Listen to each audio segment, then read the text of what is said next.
Bishut Morav Rabotai, avec la permission d'Hachem, la paracha de cette semaine, c'est la paracha de Haye Sarah.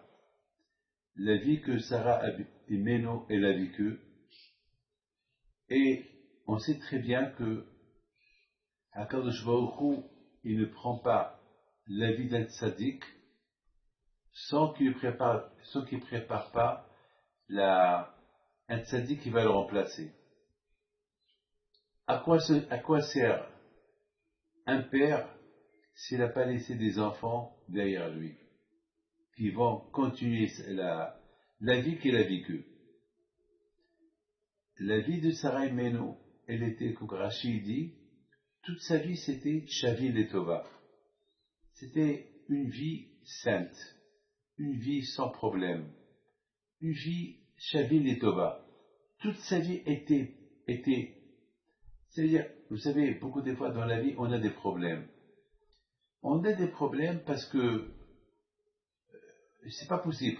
Parfois, on est malade, voilà. Là, malheureusement, il y a une femme elle a 28 ans, elle a accouché 2 jumelles, et aujourd'hui, elle a eu un AVC, la pauvre, peut-être il est entre la vie et la mort. Quand je vais au trou, on va, il faut hacher les mains. En ce moment que je vous parle, ils sont en train de l'opérer pour sauver sa vie. Malheureusement, combien malheureusement des choses qu'on entend ces derniers temps. Alors bien sûr que Sarah Imeno, lorsqu'elle est décédée, elle est partie. Mais c'est qui va prendre sa place maintenant? Qui va s'occuper d'elle? C'est la raison pourquoi dans la paracha précédente, la Torah nous raconte que Rivka est née. Dans la paracha de la semaine dernière, après qu'on a parlé du sacrifice de Yitzhak Avinu, tout de suite on nous parle de la naissance de Rivka. Chez la Rivka qui était la fille de Bethuel et qui était la sœur de Lavan. Et déjà, et lorsqu'on parle de Lavan, on sait que Lavan, il était le père de Rachel et Léa. Déjà, regarde ce qui se passe. Regarde, combien, bien sûr, le Satan était content de savoir que maintenant que Yitzhak il est mort, c'est fini la descendance d'Abraham. Il n'y aura plus de manhig. Il n'y aura plus de quelqu'un qui va hériter Abraham Avinu. C'est super. Et il n'y aura plus de Torah. Le monde va continuer sans Torah. Il était très content. Et c'est la raison pourquoi Kadosh Baruch Hu, il a fait une grande épreuve, l'épreuve de la Hakeda. C'était une épreuve terrible. C'est-à-dire qu'Abraham Avinu, lorsqu'il a pris Yitzhak pour le sacrifier, comme que Hachem lui a dit, il est parti dans l'intention avec l'idée que c'est fini, il n'y aura pas Yitzhak, il n'y aura pas Yaakov, il n'y aura pas les Shvatim, il n'y aura pas Israël, il n'y aura rien, il n'y aura pas Israël, les Juifs, il n'y aura pas la terre qui va être donnée aux descendants d'Abraham, il n'y a plus de descendance, c'est fini, il n'y aura pas de Torah qu'ils vont recevoir, il n'y aura plus l'Égypte où ils vont partir pour être esclaves. Ça veut dire qu'Abraham, en sacrifiant Yitzhak, il va enterrer toutes les promesses que Hachem lui a promis. Et sans qu'Abraham, il va se poser des questions. C'est la folie ça, c'est de quoi devenir fou. Maintenant, la chose que elle va peut-être nuire à Abraham, et lorsque sa femme lui a dit, mais où tu vas? Lorsqu'il est parti avec Yitzhak, il lui a dit, je vais aller à la yeshiva. Je vais prendre Yitzhak à la yeshiva de Shem Be'ever, où il va étudier la Torah. Alors, elle était contente. Elle lui a préparé sa valise. Il a préparé les casse-croûtes et tout. Mais ça va. Mais maintenant, il y a un grand problème. Au retour, Abraham, il va retourner. Il va lui dire, comment il va, mon fils? Est-ce qu'il s'est adapté à la yeshiva? Qu'est-ce qu'il va lui dire? Oui, il y a une limite. Il ne peut pas mentir. Il va lui dire, tu sais, j'ai pas voulu te dire, mais tu sais que Hachem m'a dit de le sacrifier. Je l'ai égorgé. Est-ce que vous vous rendez compte qu'est-ce qu'elle va devenir Sarah? Abraham Avinu, à la Shalom, il savait que Sarah Avinu, c'était une grande tzadékette. Abraham Avinu, il savait qu'elle va accepter. Comme que lui, il a accepté de sacrifier son fils, il savait que Sarah aussi, elle va accepter. Alors on se pose la question, alors pourquoi il n'a pas dit depuis le départ? Eh bien, la raison pourquoi il n'a pas dit depuis le départ, il avait peur que Sarah Avinu, elle va dire à Abraham, alors est-ce que je peux aller avec vous, assister au sacrifice de mon fils? Et Abraham Avinu alayhi shalom, il avait peur que Sarah, elle va pas surmonter cette épreuve, elle va pleurer. C'est le fils qu'elle a eu lorsqu'elle était vieille. Et si elle va pleurer, peut-être ça va lui faire de la peine, ça va le perturber. Alors c'est la raison pourquoi Abraham Avinu a préféré qu'il va lui dire une fois qu'il retourne. Il sait qu'elle va accepter. Elle va être contente. Mais regardez quelle femme on a devant nous. Regardez quelle femme on a devant nous. Ah, maintenant, on a besoin d'une femme comme elle. Et où? Ça y est, c'est fini. Maintenant, l'épreuve était avec la mort de Yitzhak, s'il aurait été sacrifié, c'est fini. Il n'y aura plus.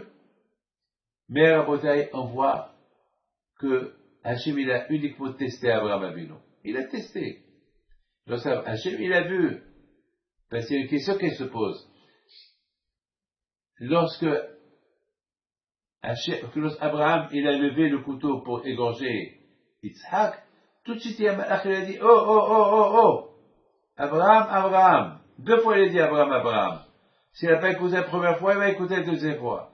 Parce qu'il était tellement concentré dans le sacrifice de Yitzhak. Il était concentré. Il a dit Abraham. Et là, il s'est déconcentré. Il voit un malach. Maintenant, il lui a dit, ne touche pas à l'enfant. Maintenant, il y a tout le monde qui pose la question. Mais peut-être c'était le Satan qui est venu pour perturber Abraham, pour ne pas écouter Hachem. Abraham qui n'a jamais fauté de sa faute, dans sa vie, maintenant, il transgresse, il arrête. Hachem a dit égorge, et le Satan, il voulait le perturber pour ne pas égorger. La réponse, elle est, justement, Akadosh Baruch Hu, il a fait quelque chose de magnifique. C'est pas Hachem qui a dit à Abraham, arrête. Il lui a envoyé un malach. Pourquoi il lui a envoyé un malach? Parce que Hachem, il a voulu montrer à Abraham, si moi je t'aurais parlé, tu aurais pas vu ça avec tes propres yeux. Je t'ai envoyé un malach qu'il est né, ce que tu as fait maintenant, comme si tu l'as égorgé. Et les cendres de Yitzhak, ils sont devant moi. C'est de la folie, ça. C'est de la folie, ça. Et Abraham a vu dans la version aussi, il a vu un malach qui est parfait. Parce que mes amis, il faut savoir une chose. Chaque mitzvah qu'on fait, on crée un malach. Il faut être réaliste. Beaucoup de fois, on fait des malachim, mais ils sont aveugles. Ils n'ont pas les pieds, ils n'ont pas les mains, ils n'ont pas la tête. Parce que la mitzvah n'a pas été faite comme il faut. Et lorsqu'on fait une mitzvah qui est mal faite, alors on crée un malach qui est mal fait. Donc on n'a rien gagné. Donc le contraire, ça énerve Hachem. Ça énerve Hachem. Que tu as créé, tu as fait une mitzvah, au lieu de bien la faire, tu l'as fait à moitié. Donc tu as créé un malach qui est aveugle, qui marche pas, sans aile. Donc, donc on apprend là que lorsqu'on fait une mitzvah, quand il dit Pekavot, il dit que lorsque on fait une mitzvah, comment on peut savoir qu'on a bien fait la mitzvah? Parce qu'on dit mitzvah goreret mitzvah. Lorsque tu fais une mitzvah, elle te tire pour faire une autre mitzvah. Alors si tu fais une mitzvah et qu'il n'y a pas de mitzvah après cette mitzvah que tu as fait, c'est-à-dire que la première mitzvah, tu l'as mal fait. Sera mitzvah. C'est quoi la récompense du mitzvah des Pekavot? La récompense de la mitzvah que tu as fait, il y a une autre mitzvah qui arrive. pour ne pas que tu t'arrêtes. Et Abraham Abinu alav shalom, écoutez bien ce hidouche que je vais dire. Le fait qu'il a écouté Hachem, il a été à la perfection. Il a fait la mitzvah avec amour, avec joie. Il a même sacrifié. Le fait qu'il n'a pas dit à sa femme, il a caché le secret à sa femme. C'est dur pour ne pas partager un secret avec ta femme, qu'il est ta deuxième, qu'il est ta moitié. Lui, il a sacrifié pour bien faire la mitzvah à la perfection. Alors, Akadosh Baruch Hu,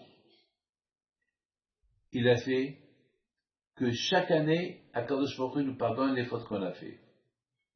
Grâce à ça.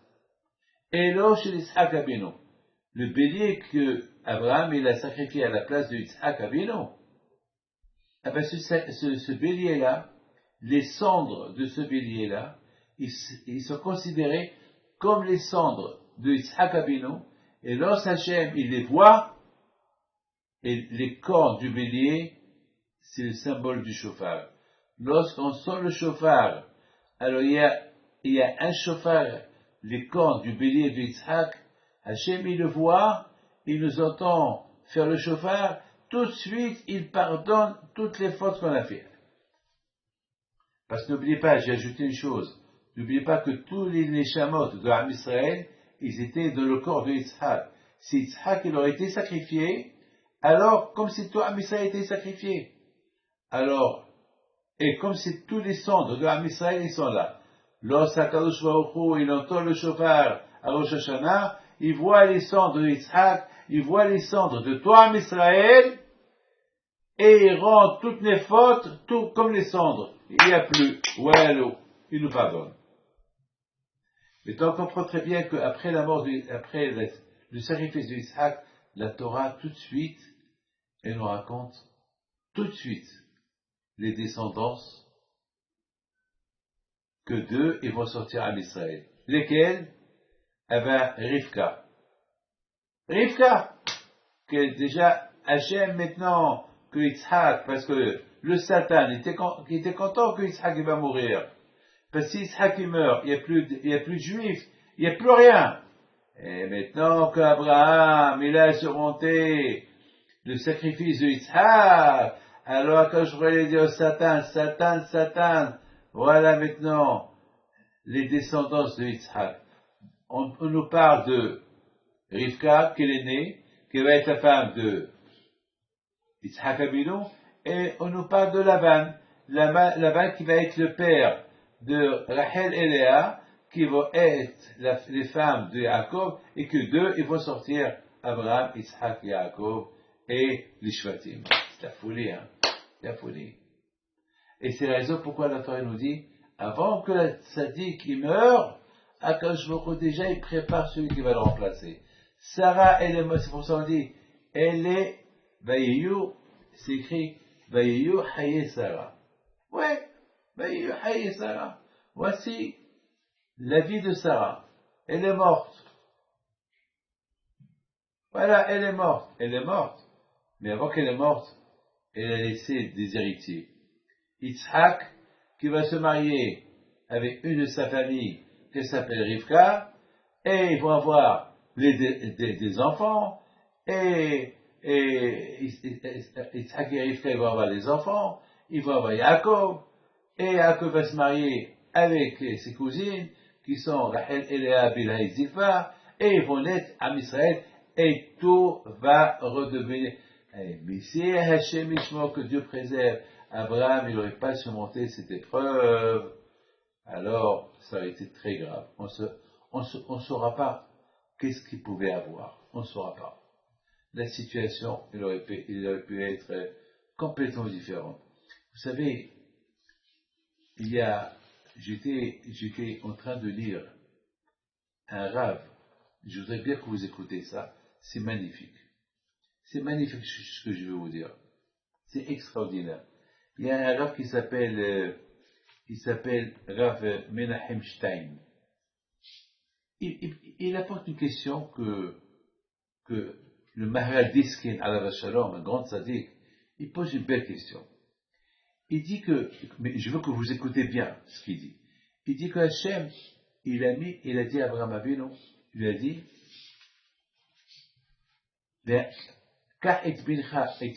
prends ton fils aimé, bien que tu adores, et tu vas le faire monter sur l'autel de sacrifice. Ça veut dire qu'Abraham, il devait lever, écoutez, ça veut dire que Yitzhak, il avait 34 ans.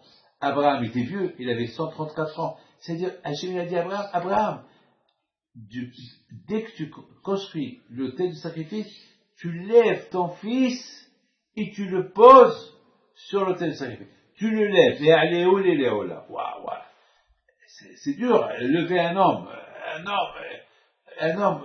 On peut lever un bébé, mais pas un homme. Un homme, le lever, il est lourd, et le mettre sur le Mesvéa, après l'attacher, c'est dur. Ça, c'était l'ordre d'Hachem. C'est-à-dire, Hachem a dit à Abraham, Abraham, tu fais la mitzvah comme ça. Vous savez, vous imaginez, il est vieux, Yitzhak il est lourd, et faire tout ça, c'est pas... C'est-à-dire que Yitzhak, il n'avait pas le droit de monter tout seul sur l'autel de sacrifice. Ah, maintenant, ça c'est ce qu'il dit Rav Diskin. Ah, maintenant, il y a une question qui se pose. Mais, d'après, lorsque on chante le chant de la Hakeda, on ne voit pas que Abraham, il a levé Yitzhak. On voit parce qu'on dit dans la prière, Hachem, souviens-toi la Hakeda que Abraham, il a fait à Yitzhak. C'est pas écrit que Abraham, il a levé Yitzhak. C'est écrit uniquement lorsqu'il a fait la Hakeda, il a attaché, c'est tout. Mais c'est pas écrit qu'il a levé. Alors, c'est ça la question qu'il pose. Moi, j'ai donné une réponse sur la question de ce rabbin qui pose sur le Maharaj Diskin. J'ai dit que Abraham Abinu Alav Shalom, c'est écrit dans la Torah, au moment que Abraham et Yitzhak ils étaient ensemble pour aller se faire sacrifier. Yitzhak il dit à Abraham, papa, je vois le feu, je vois le bois, je vois le couteau, mais je ne vois pas le bélier. Alors il dit, le bélier c'est mon fils, c'est toi. Hachem il t'a choisi que c'est toi qui vas être le bélier. C'est écrit Vayichou Shenem Yahdav. Et les deux sont partis ensemble. C'est écrit Yahdav, ensemble.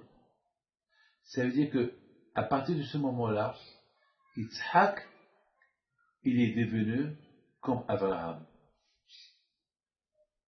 Il est devenu comme Abraham. Ça veut dire qu'il est devenu sa propriété d'Abraham. Ça veut dire que, ça veut dire que, c'est même pas la peine qu'on nous dit qu'Abraham, il l'a levé, parce que c'est tout à fait normal qu'il l'a levé. Il faisait partie d'Abraham.